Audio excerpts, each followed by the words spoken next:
200만 원? 날짜입니다.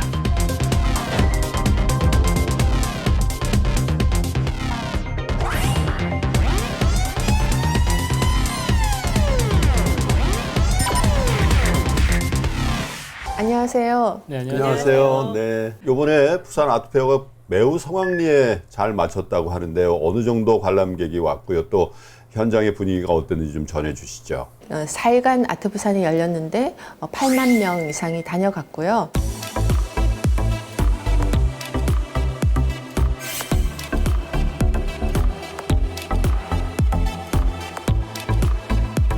그리고 참관 화랑들이 판매한 작품 총액이 350억 이렇게 해서 국내 최고 기록을 남겼습니다. 정말 사람들이 마치 아트 바젤이 여기서 재현되는 것 같아 그런 말들을 많이 하셨어요. 이게 아트페어가 좋은 이유가 그 많은 화랑들을 저희가 일일이 찾아가서 그렇죠. 작가를 네. 볼 수가 없잖아요. 근데 이런 페어에 가면은 수십 개의 좋은 화랑들이 수백 개가 오기 때문에 거기서 이제 내가 좋아하는 작가들이 어떤 풍이구나를 한 번에 딱 볼 수가 있거든요. 그렇겠네요. 그래서 되게 좋은 자리예요. 아트페어 같은 경우에는 유럽의 유명한 갤러리들도 되게 많이 참여를 한다고 들었어요. 네네. 우선 이번 해만 해도 독일에 있는 에스터 시퍼 또 노이그림 슈나이더 갤러리가 참가했고요. 커먼웰스 앤 카운슬이라고 하는 그 세계적으로 영향력 있는 갤러리들이 저희 아트부산을 통해서 한국 미술시장에 처음 진출하게 된 계기가 되었어요. 이렇게 최근 한 3년간 지속적으로 그 세계 우수 화랑들이 참여를 하게 되는 것은 아무래도 그 한국 컬렉터나 미술 시장에 대한 그 세계 미술계에서 바라보는 그런 시각 그런 게 좀 아무래도 또 달라지지 않았나 그렇게 생각을 합니다. 네. 그러면 좀 가장 인기 있었던 작품은 뭐였고 또 어떤 예술적 가치가 있는지 설명을 좀 해주실 수 있을까요? 저희가 이번에 10가지의 그 특별전을 준비하였었는데요. 그중에 가장 인기가 있었던 것은 덴마크 작가 올라프 엘리아슨의 그 미디어 작품이었고요.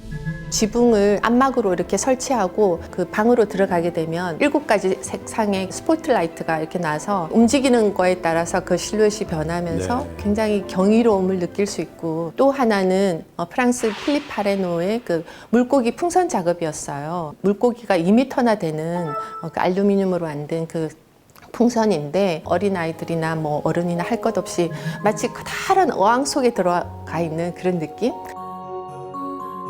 정말 물고기를 둥둥 뛰어보면서 유유히 흐르는 그런 어떤 시간의 개념이라고 할까? 또 우리가 잊고 사는 공기의 존재 이런 것도 감지할 수 있는 굉장히 이렇게 참여할 수 있는 그런 예술이 굉장히 인기가 많았던 것 같아요. 올해 유독 이렇게 대중들이 또 몰렸던 이렇게 인기가 많았던 이유가 있을까요? 아무래도 뭐 그런 추세는 코로나로 인해서 이렇게 사람들이 여행에 좀 제한을 가지고 있다 보니까 좀 미술관이나 또 이렇게 갤러리 전시를 보러 다니면서 미술품에 대한 어떤 관심 이런 것들도 많아졌고요. 셀럽들이나 인플루언서들이 올리는 그 SNS 그런 걸 통해서 작품들을 보면 나도 그런 작품 이렇게 저절로 좋아진다고 할까요? 그런 것도 있고 또 아시겠지만 최근에 이건희 회장님의 그 컬렉션이 공개되면서 일반 기업가들이나 또 일반인들에게도 굉장히 큰 그런 어떤 동기부여가 된 것 같아요. 그게 이제 아트페어 이런데 뭐 빨간 딱지가 붙는다면서요? 네. 팔리면은. 네. 예. 이번에 많이 팔렸다고 들었어요. 네, 맞아요. 잘 됐나요? 네. 좀 350억 원. 350억이요. 뭐 정말. 정말 그 첫날부터 그 마크 샤가를 비롯해서 게오르그 바세길치가 작년에도 판매가 됐거든요. 그 작품이 아마 올해 그 3m나 되기 때문에 가격이 한 140만 유로, 그래서 한 18억 정도. 네. 그리고 마크 샤갈은 200만 불에 판매가 되었고요. 그 외에도 영국의 조각가인 안토니 곰니 두 점이 다 판매가 되었고 마지막 날 설문조사를 하게 되는데 거의 한 80개 갤러리가 그 작품 판매액을 이렇게 적어내셨더라고요. 그걸 조사하니까 거의 뭐 한 한 2, 30억 정도 됐어요. 그래서 나머지 한 30개가 주로 제일 작품을 판매 많이 한 그 갤러리, 메인 갤러리들이 전부 안 적어내셨어요. 근데 저는 그 갤러리에서 어떤 작품들이 팔렸는지 다 알고 있거든요. 네. 안 써내도 나는 알고 있다. 네, 네. 그래서 저희가 사실은 이번에 굉장히 좀 금액을 뭐 이렇게 오히려 좀 차감시켜서 보수적으로. 네. 실제로는 더 팔렸겠네요. 네네. 그 제가 늘 궁금했던 것 중에 하나가 미술의 경제적 가치는 어떻게 결정되는가이거든요. 물론 그 미술품의 그 가치라는 것은 그 같은 작가의 작품이라고 하더라도 그 작품의 재료나 또 색상 그리고 또 제작된 그 시기에 따라서 그 가치가 달라지는 것이거든요. 그래서 우리가 어떤 작가의 작품을 소장한다는 것은 정말 세상에 단 하나밖에 없는 그 작품을 가지게 되는 건데 작품을 소장함으로써 얻게 되는 그런 어떤 심리적인 가치, 예, 그게 최우선인 거잖아요. 그리고 또 그 작품이 희소성을 발휘한다고나 해야 될까요? 그러니까 가격이 비싸더라도 사고 싶어하는 사람들이 많이 생기면 가격이 올라도 살 수밖에 없는 것처럼 미술품도 마찬가지인 것 같아요. 그 작품을 바라볼 때 어떤 경제적인 가치 이것만 보는 것은 저는 아니라고 생각을 하지만 어쩔 수 없이 그 작품의 그 가치가 점점 올라갈 수밖에 없는 그런 시대인 것 같습니다. 지드래곤도 미술 작품에 네. 엄청 큰 관심을 보이고 있고 아까 말씀드린 것처럼 BTS RM도 꾸준히 작품을 SNS에 올리고 또 팬들에게 많이 알려주더라고요. 이 셀럽들의 경우에 비교적 젊다는 점에 좀 주목을 하게 되는 것 같아요. 아까 말씀하신 것처럼 이전과는 확실히 좀 세대가 네. 낮아졌다. 네, 저희도 기존 관람객들이 원래 50대에서 60대였다면 요즘은 그 20대에서 40대 사이로 이렇게 확장되어 있는 느낌이 확연히 알 수 있었어요. 그래서 요즘 젊은 사람들이 자기가 소장하고 싶은 그 작품을 고르는 모습, 네, 그런 것을 볼 수가 있었어요. 그 MZ 세대가 작품을 선택하는데 그들만의 특징이 있을 것 같아요.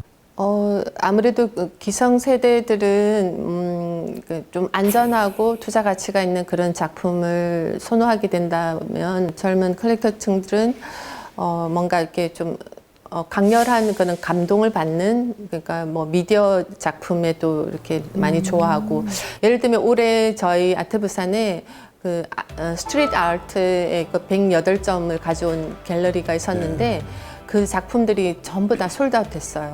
전부 20대, 30대 분들이 와서 사갔다는 거죠.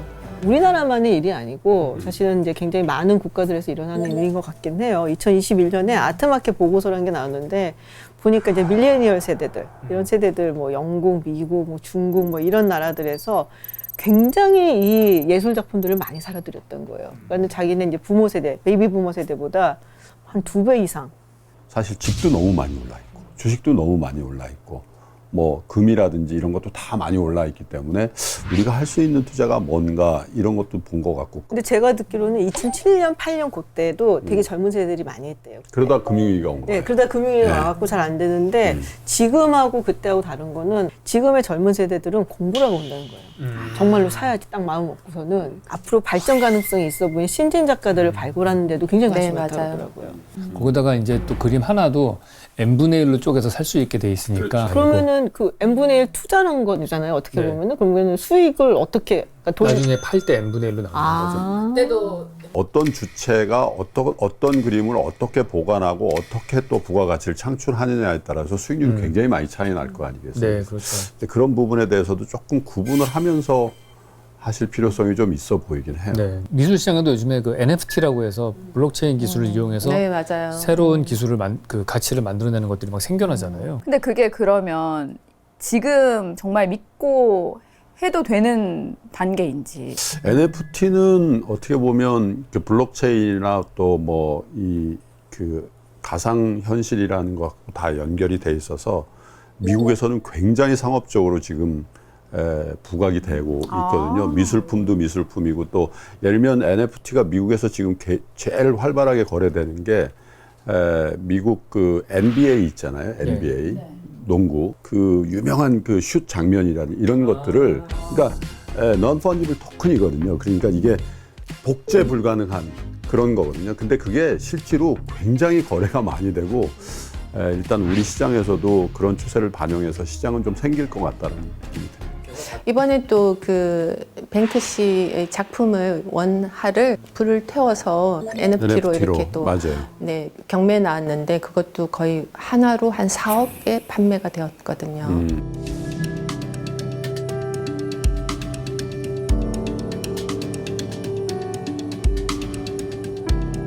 저희 미술 시장을 운영하는 사람으로서는 앞으로 이 NFT 그 시장이 굉장히 확장될 것으로 보여요. 최근에 3월 그 크리스티 경매에서 NFT 작품으로 이슈가 됐던 그 비플의 The First 5,000 Days라고 하는 작품을 보신 적 있으시죠? 네. 예. 최근 5개월 만에 거의 100배의 그 매출을 올리고 있거든요. 그래서 이건 또 다른 아트테크의 전환점이 되지 않을까 이런 생각도 하고 좀 저희들은 관망하면서 좀 지켜보고 있는 움직임을 지켜보고 있는 상황입니다. 사이버 가상 공간이라는 게 나왔는데 그 가상 공간이라고 하는 새로운 공간에 미술이 직접적으로 개입된 적이 별로 없어요. 새로운 시장이 형성된 적이. 그게 복제가 가능했기 때문에 형성이 안 됐던 건데 NFT 기술을 이용해서 복제가 의미가 없게끔 만들어주면 오리지널리티가 생기면서 그 작품의 아우라가 생기니까 그게 이제 거래가 될 수 있는 아트가 되기 시작을 하는 거라서 기술적인 문제가 해결이 됐기 때문에 그 시장은 제가 볼 때는 만들어질 수밖에 없을 것 같다라는 생각은 들어요. 저처럼 이제 초보 컬렉터로 작품을 투자하려는 사람들이 많아지는 추세잖아요. 이제 네네. 처음 작품을 구매할 때 저희가 좀 검토해봐야 되는 건 뭐가 있을까요? 아무래도 저희 아트페어는 그 엄선된 그 갤러리들이 자기들의 그 대표적인 작품을 들고 나오기 때문에 초보 컬렉터일수록 아트페어에 나와서 천천히 작품을 훑어보고 자기 마음에 와닿는 그 예산에 맞춰서 그런 작품을 컬렉션하다 보면 굉장히 안전하고 값이 올라가지 않다 하더라도 그동안 자기가 이렇게 걸어두고 이렇게 정말 즐거워하고 행복해하는 그것으로서 그 큰 가치를 다 누릴 수 있다고 생각합니다. 잘 모르시면은 뭘 네. 보면 되냐면요. 아트페어에 딱 가셔가지고 되게 넓은 면적을 차지하고 있는 갤러리부터 가세요. 그 메이저 갤러리라고 해서 그림의 화풍이 또 다르거든요. 다 미는 작가들이 다르기 때문에 그걸 보면은 여러 번 가면은 이제 이게 추세가 이렇게 가는구나라는 안목이 조금씩 생겨요. 그런 조그만한 페어들이 많이 열려요.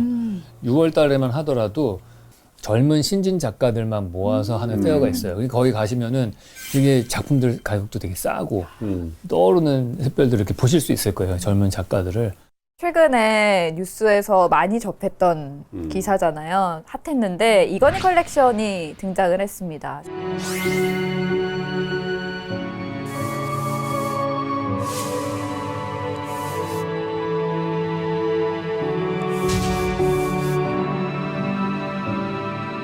진짜 많은 곳에서 전 세계적으로 주목을 하고 있는데 한국 미술계에 어떤 영향을 좀 줬을까요? 이건희 회장님의 그 컬렉션은 어마어마한 수준이죠. 이 대단한 그 세계적인 컬렉션을 정말 잘 보존하게 된 건 참 정말 다행인데 작품들이 여러 곳으로 이렇게 나뉘어서 이렇게 소장되고 있잖아요. 저는 개인적으로 그건 참 안타깝게 생각하는 부분인 것 같아요. 왜냐하면 르네상스를 일으켰던 메디치 가문의 그 우피치 미술관, 세계의 최대의 그 미술품을 보관하고 있는, 소장하고 있는 미술관이잖아요. 피렌체를 가면 꼭 그곳을 이렇게 가게 되는 그런 것처럼 정말 멋진 그 건축물이 있는 미술관이 세워져서 그게 이건희 컬렉션 미술관이 세워진다면 정말 세계인들이 찾아오는 그런 미술관이 될 것 같아요. 앞으로 어떤 계획이 있으신지 또 저희가 그 10년 동안 이렇게 중요한 그 아트페어로 이렇게 성장을 하게 된 것은 아무래도 아름다운 자연 환경과 어우러진 그 예술 작품들이 주는 그런 어떤 여유로움, 그 오신 분들에게 주는 그런 혜택이 있기 때문에 이렇게 성장할 수 있었던 것 같아요. 12월이 되면 보통 뭐 서구의 그 미술 애호가들은 마이애미로 미술 여행을 떠나잖아요.